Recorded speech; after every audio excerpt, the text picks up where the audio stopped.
Welcome back onto theCUBE's live coverage here at MWC26. I'm John Furrier, host with Dave Vellante. This is the analyst session. We're going to unpack, break down, put back together what's happening in the industry. Carolina's back on theCUBE. Great to see you. President of Creative Strategies. Good to see you. Thank you for having me. It's always a pleasure. We'll break it apart, put it back together. MWC, again, a lot of pressure on the industry. Again, it's the same theme. Business model, transformation, move faster. New stuff's happening. It's an AI show, again, like supercomputing turned into quite the AI show for large scale clusters, AI factories, et cetera. Telecom's kind of moving in that direction where a lot of enterprise vibes, normally they're all here, but now more than ever, this collapsing, it seems, a pressure point. It seems like it's undeniable at this point for operators and carriers and the industry to ignore.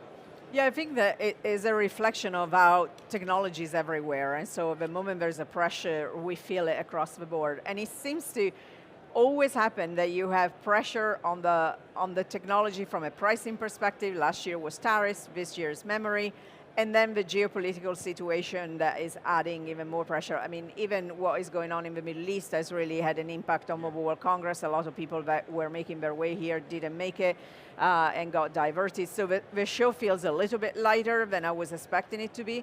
But it's interesting that from a carrier perspective, they are trying to make sense of how AI can bring them money. And that's how it boils down to. And it's funny how I'm having conversations that I had at the beginning of 5G where the carriers were saying, I don't want to be a dump pipe when it came to streaming and content, and now it's like, I don't want to be a dump pipe when it comes to AI. Yeah, and the dump pipe analogy I was using the other day, and someone was like, well, I mean, that's an old school thing, but the reality is that the legacy operating model was selling connectivity. We want ubiquity of signal, but now it has to be treated as a managed platform. It is. And we were even joking, Dave and I were yesterday, like they're turning into AI operators. So, and then I was talking to Verizon last night, the question for them was, where do we start? Do I start where it's more deterministic? Do I start at the central office? Do I go to the towers? And then there's all this backlog. So there's a lot of kind of things going on in the infrastructure. What's your take on it? And notwithstanding the economic, political situations of kind of isolation. So isolation is a great starting point. You're starting to see a lot of enterprises that are rethinking cloud and AI because of a geopolitical situation, and that's a great opportunity for carriers and in general infrastructure vendor, if they're looking, especially in the EU, at creating networks and solutions that are on-premise for companies to be less dependent on the US. The other part that I think is interesting as to what you were talking about with Verizon is the fact that the network is going to have to be different. So I think AI has different roles to play, whether it is in optimizing the network, self-healing the network, or it is about customer service, and so using the data that they have from the customer for years that they've not been able to actually use in a clever way to get me to upgrade my phone or getting me on the best plan that me and my family are using, all these things. But then I think, to your point about the platform, with AI is going to be very different. Quality of service is going to matter a lot to people. Because the last thing, I was coming here and I was trying to erase an audio background noise on my phone, and obviously I needed to connect to the cloud to be able to do that, right? And unfortunately, the taxi was not the best place to do that. So I think that the more we are going to be dependent on AI, the more we want connectivity all the time. I was co-hosting an executive roundtable on Monday, and there was a bunch of executives in the room and some fairly senior level people. It was organized by IBM, and of course IBM has a vested interest. They have a quantum agenda that they were sort of putting forth, and it just felt like the audience, the executives were just so, I wouldn't say overwhelmed, but so consumed with the AI grind. Yeah. It's like I don't have time to think about quantum. So they're at a point now where they're having to worry about the governance and the multi-agents, and they're doing a lot of single agent stuff. So, we were talking earlier about AI optimism. It's really, that optimism is turning into a lot of hard work. Maybe it's not fatigue yet, it's just like, we know this is urgent. How will you see it? I do think there is fatigue, to be honest with you. I think that, especially if you walk around here, yes, AI is everywhere, but from an enterprise perspective, people are still trying to figure out where the real value is versus the hype. And it's interesting that for the first time in a few years, over the weekend, which is normally when phones come out, the excitement was around hardware features. It wasn't about AI. It was, it's going back to a bit of the basics. And I think it's just a sentiment of how we feel about AI everything. I do wonder though, from a AI perspective, going back to the carrier as well, that how you're working your network is different than 5G. And I was interviewing yesterday the Chief IT and Innovation Officer at Orange, and he made a really good point that he gets frustrated when we started to talk about 6G. Because in his mind, and I agree with him, if we're talking about iterations, right, so it's the next generation, we then get all worked up on how many years it's going to take and all of that. And in reality, what AI requires is for the network to be more agile. And so it's not a step change, but it's a transition that we're going to have to see. Ericsson was talking about 2 days ago about how much the uplink data is going to grow between now and 2030, and it's 3x. We are going to send more data instead of consume data. All the paradigm is changing. What about, how do you think about edge monetization? I've been talking to a number of attendees here, and many have said, we see all the demand at the edge, but we actually don't know how we're going to make money at this. Like, who's going to pay for it? Well, if you're talking edge from a consumer perspective, I think that they're not going to make any money until the consumers understand the value of being at the edge, right? Whether it is the edge of the network or actually on the device. The first thing as well is, with that, explaining what the edge is, because it means, you say edge and it means different things. And the far edge, you got the edge, the tiny edge. The device edge. Yeah, but the radio frequency piece is going to be a big deal. Yes. Quantum RF is already kind of being whispered in the hallways. But the edge has always been that, okay, that device that the network attaches to, the socket, if you will. Now you have this whole other edge. And like I said, is the tower or the central office the edge? Now, both have power. Both have power and facility. And they have challenges too, right? From a privacy perspective, from a security perspective, latency. And so I think the more we are focusing on the use cases and we understand what the key of that use case is, right? So is it latency or is it privacy? What is driving where the data is executed? Dell talks a lot about going where the data is instead of taking the data where the LLM and the training models are. I think there's value in that. And these are all the things that I think are getting us then really overwhelmed because there's a lot of pieces. And it brings us to sovereignty. Yes. So that's a big topic. My question for you is, a lot of great tools in the cloud. I mean, you can get one of everything. You get your Bedrocks, and Microsoft has, their story, and Google obviously doing great. Do you give up, so why the push for sovereignty? We kind of know, but I'd love to hear your thoughts on that. And are you giving up? Let's assume AI actually does deliver on its promise. What if anything, are you giving up with that sovereignty?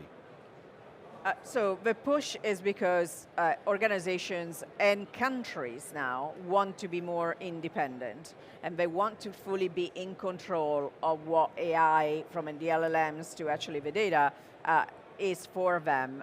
There's definitely concern that things can be turned on and off to the point where France is moving away from Teams and Zoom as an example because they want to control that. They're concerned.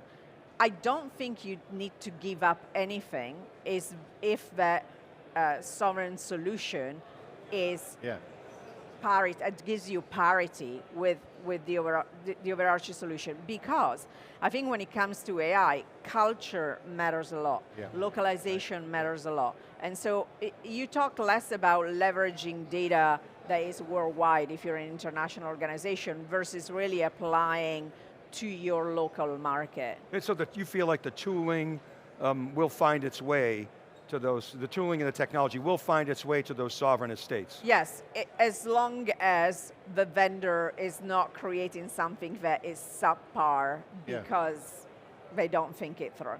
I mean, I love the sovereignty angle because, not just because it's got kind of a cloud, started in cloud, and okay, yeah, sovereign, but AI really highlights to me where I'm seeing here. I'd love to get your thoughts on this around the government's role in the sovereignty, because the shift on the telecom side that we made the case for with the hyperconverged edge report we put out, kind of a directional piece, is that when you have AI, you have services. So instead of selling connectivity, you're managing a platform. Instead of selling revenue per circuit, it's revenue per service. Yes. So AI will bring local services, so the service provider, the telecom or who they enable, is in the country or in the geography of the citizens.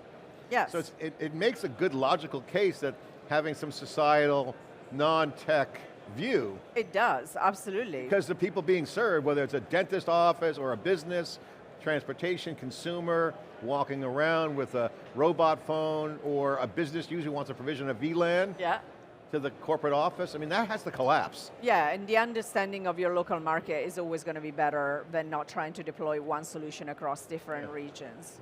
And do you see that discussion center of the table, or is it more of a kind of an undertone, or is it subtext? What's the... I think they're getting started, just because we're going back to being overwhelmed, right? So you're trying to figure it out across the board, and then you're trying to figure out the geopolitical situation as well. But I think what matters is that it has to come from the beginning, right? So if you are just moving from pilots to deployment, you need to start thinking about it now, because otherwise it's going to be too late and too cumbersome. Do you hear conversations around sovereignty, around data center build out? Because again, back to all these small node opportunities, I call them nodes, mini factories, towers, central offices, a lot of power, and that's the power sitting around. That's the conversation, is looking at countries where building a data center is easier because of a power situation, but then we've seen AWS losing 2 data centers in the Middle East because of the conflict. So that's the other part, is making sure that you're building in countries where yes, you have water and power, but also stable. And one was in Bahrain, which you did a show in Bahrain. I covered the launch of the Bahrain region 4 or 5 years ago. So John is running out of our New York Stock Exchange operation, a series on AI, physical AI and robotics, and I participated in one that we did in California. When you talk to the folks in that industry, there's so much excitement and innovation, and it's wonderful. And then there's and you hear Jensen talk about it, it's the future. What's your take on physical AI? How real is it? Robotics? I mean, there's progress and demonstrations, but where are we actually in that whole If you walk journey? around the show, you see dancing robots, but it's like, as entertaining as it is, it's not going to be particularly useful to me. I've had a lot of companion pets and things that are bringing you emotional support, that purr or get angry when you shake them too hard. Again, nice, but not really what I call AI. The reality, I think, is that sometimes, as is often the case in tech, we are focusing on the end game of what robotics is going to be. So we're all looking at the humanoid. That's what we talk about. But the dexterity that requires to really mimic what we do is going to take years. And in the meantime, there's a lot of value that can be driven by single-purpose robotics, in the manufacturing facility. Correct, doing from this a manufacturing facility for, when we were all at CES, it's like, I don't really want something that takes 20 minutes to put a glass in my dishwasher. Like, I'll do it, But there's opportunity, and I think the other part that I would say, from a consumer perspective versus manufacturing, is that there's a lot of opportunity not to think about us, able people, when it comes to what the role of the robot might be, but thinking about people that use that from an accessibility perspective. Think about the cost of a robot dog as a guide dog instead of a real dog. Is actually cheaper. Chris Lewis was bringing that up on theCUBE yesterday, because he talked about this, but the physical memory thing is interesting too, because you guys wrote a long post on the supercycle of memory.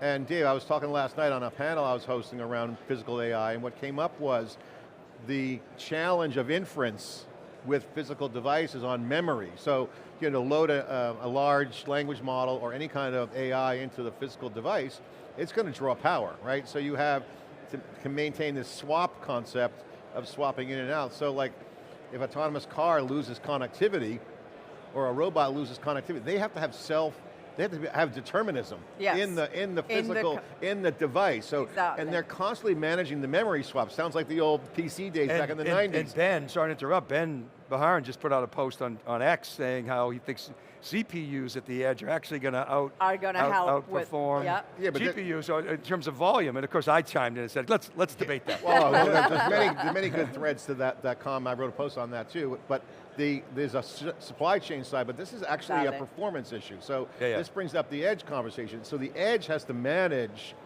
that swap. So it's not just throwing compute at the device and more memory. You got to have a platform that's going to say, okay, deterministic actions happening on this robot or physical device. Yeah, and we're going back to the point I made earlier about once we depend on AI for certain things, we depend on AI. So we cannot have, my connection is not great, and so I cannot do certain things. And if you're thinking about cars, that's a life and death situation, to your point. I still need to be able to make a decision even if a network goes down. Yeah, and that's got to be in the unit. So you have to have, to your point, you said QoS, but I'll add policy. Okay, I don't have connectivity, I still got to drive the car, turn off some other systems I don't need right now, and go into kind of savings mode to make the turn. And the car is maybe the least worrisome because it's big, so there is power there. But if you're thinking about a guide dog or even glasses that help the blind, then that has to be independent, to your point. I can't get to the crossroad and not be able to cross. What's your take on the memory situation? A lot of people complaining. We've heard some executives say they're gouging and they're price fixing, and there does seem to be quite remarkable increases. I mean, I thought it was around 50%. Somebody said much, much higher. Seems to change by the day. Yes, by the day, right. Yeah. So, and I think that we'll see the real effect towards the second half of this year, especially for computers and phones. The reality is that obviously it is the data center and it is AI that is consuming a lot of that memory. And so there's a lot of a conversation from an OEM perspective about optimizing their portfolio and deciding, not maybe having 7 devices serving the same audience and rationalizing the portfolios a little bit better. So maybe gaming and laptops get, second-class citizen and data center takes priority, or? There's a lot of money in gaming laptops. So my concern, to be honest with you, is that this moment might actually exacerbate the divide, the digital divide. And so if the lower end devices are not going to get the memory required to be able to access AI online, AI on device in those markets where connectivity is already poor, you're talking about people that are going to be left waiting for AI to happen. Yeah, PC makers are making some trade-offs. And that's the whole show theme. Obviously you said it's overwhelming. I think I would agree with you, but at the end of the day, connectivity is the key. They got to have more and more RF boundaries, and that's going to be very important. That's why we're talking 6G and Wi-Fi 8, and yes, and we're on a roll. All right, so I have to ask you, so let's take away the show notes here. If you're observing, like through the mirror, watching all the executives of these companies, whether they're telco operators, infrastructure, or enterprise leaders and vendors, what's going on in the boardroom post MWC? Is there 2 camps? We got to do this, and one, no, hold on to the tower huggers, I call them. Like there's old way and new way. It's clearly the new way is here. It has to be. What are they saying in these rooms when they get back? What do you think the mandate is? I think arguments. I think that the ones that are pushing for the new ways are the ones that understand that AI is going to be the tool that is going to get them to the next level, right? And I think that that's true about, if you're thinking about knowledge worker and regular enterprises, this is not an AI agent is taking, Carolina's role. This is an AI agent is going to make Carolina like the superwoman of tech or whatever it is. Like, I just want. Well, you already have that. I just want to be human, but I just want to feel like I can sleep 5 hours. But in all seriousness, is the fact that AI is going to push everybody to the next level. But we cannot use AI and fit it into the old way, and I think that that's where there's a lot of friction. I was talking to an AT&T executive just to kind of wrap up and get your thoughts, about monetization. Oh yeah, we kind of fell flat on 5G. It went faster, lower latency, it performed, but they didn't make a lot of money on it, except for maybe private. And I said, look, if agents are out there running around, I mean, Apple will have an agent store, Google and Amazon already have agent marketplaces. If I buy an agent for my trip to Barcelona, I might buy it in an app store. Yeah. Well, that's got to be provisioned for the service. Telefonica should get paid for that. So so they were just kind of like connecting the dots, like this is a money-making opportunity with AI, not just enabling greatness for the services. Like they can just, that's like, they're now on top of the app stores. In theory, yes, I agree with you, but we know historically, and that's why they don't, they can't use the same tactics that they did in the past. They kind of get in their own way. But I think the big difference, John, is that with AI, there is a use case, right? You're building something because you need it. I think with 5G, it was a mix of, we needed to move the network for data.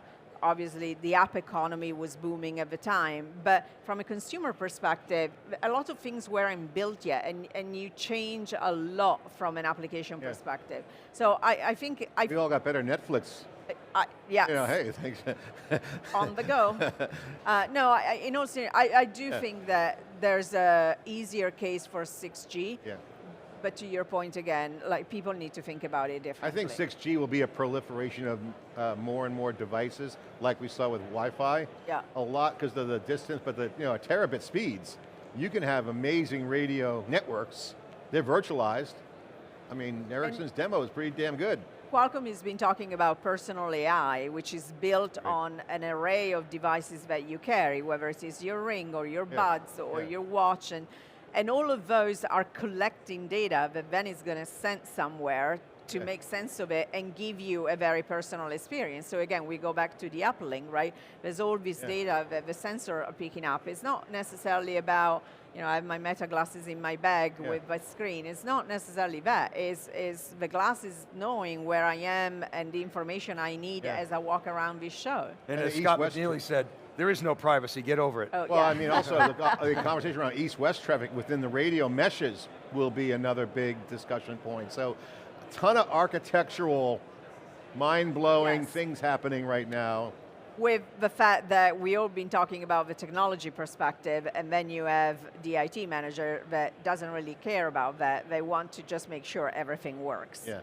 Carolina, great to see you. Thanks for coming on and unpacking, breakdown, putting back together the data. The show here is overwhelming. There's a lot of shifts happening. It's architectural, it's not just structural within the sector. It's crossing multiple boundaries. AI is the superpower that can bring in both technical benefits and the business model transformations for all the companies involved. Thanks for watching theCUBE. We'll be right back after this short break.